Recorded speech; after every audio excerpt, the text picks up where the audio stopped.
Aminois à nouveau. Allez, ça circule ce ballon de main en main. On est un petit peu loin. Aussi une tentative à 3 points pour débuter le match. Mais qui passe pour l'Asvel. Retino Passoan qui marque les premiers points de cette rencontre. Point d'écart. Duo pour l'Asvel. Par-dessus pour trouver Fall dans la raquette et qui se retourne. Les ballons comme il les aime, comme il les adore et comme il est ultra performant. Fall ajoute 2 points.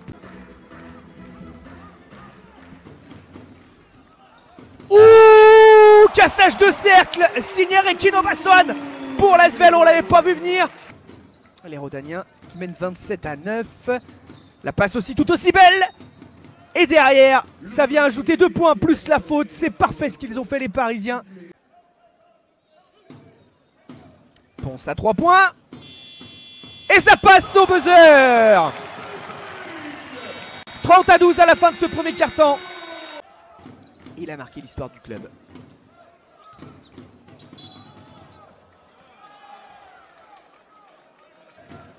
Ils ont la capacité à prendre des tirs, hein, c'est pas le problème.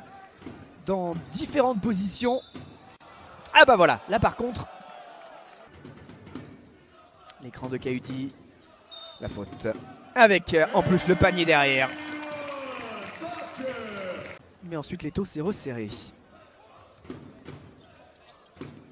C'est encore un ballon qu'il aime là. Holman, c'est très bien ce qu'il fait là. Il adore ces situations, capable dans le 1 contre 1.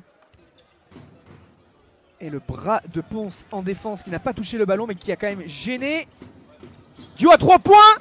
Et ça passe pour l'Asvel. Il s'était décalé un peu sur sa gauche. On se temporise, hein. Ça ne se précipite absolument pas sur le plan offensif. Ça réussit la passe vers Aminois. Ça ressort. Duo, il est loin. Mais ça passe encore pour Antoine Duo à 3 points. Et 7 secondes, il va falloir y aller.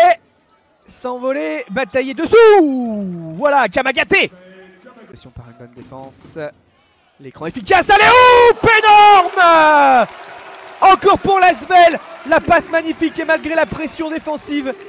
Du développement d'un club, c'est évident, c'est certain. Mais aussi ça peut contribuer à la réussite. Sa place dans un cadre de travail différent. Quand c'est ultra moderne et là en plus, il y a Ponce qui renouvelle ses exploits sous le cercle en réalisant un nouveau dunk. Et c'est toujours le même homme qui sonne la révolte et qui doit inspirer et donner confiance à ses partenaires. Il fait le boulot. Aux coéquipiers de suivre. La passe par-dessus pour trouver Aminois à l'intérieur avec la faute. Dans la raquette, la présence, la course sans ballon pour se démarquer. 2 contre 3 à jouer, donc moins de possibilités. Aminois qui a préféré temporiser intelligemment par-dessus. Fall qui a retrouvé ses esprits. La faute et les 2 points.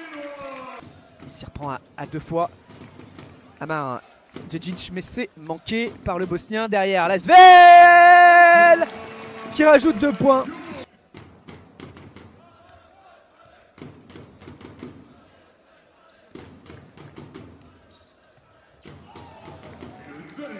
Qui est frustré de l'attaque de son équipe.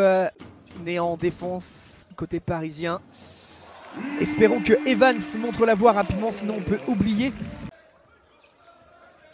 Oh là là là là, l'accélération. L'accélération de Parker Jackson Cartwright. Ou d'une équipe de Lyon-Villeurbanne qui gère tout simplement son effort. Et qui sent quand même qu'avec plus de 30 points d'écart. Ouh, le dunk quand même de Kamagaté.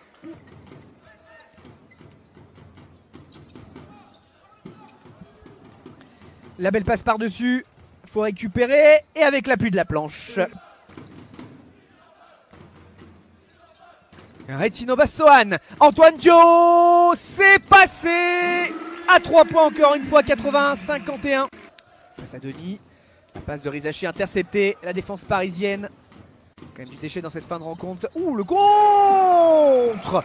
Oh, le contre là. Il travaillait. Maloya. Oh, c'est trop court.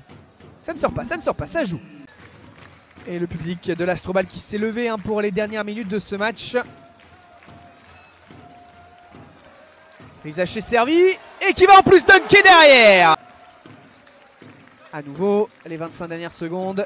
Oh, la passe à l'aveugle, Aminois derrière. 94-60. Il va pas prendre le shoot. Hein. 94-60, 100, on est terminé de ce match, 12e journée de Betclic Elite et victoire de Lyon-Villeurbanne face à Paris. Il n'y a pas eu photo ce soir.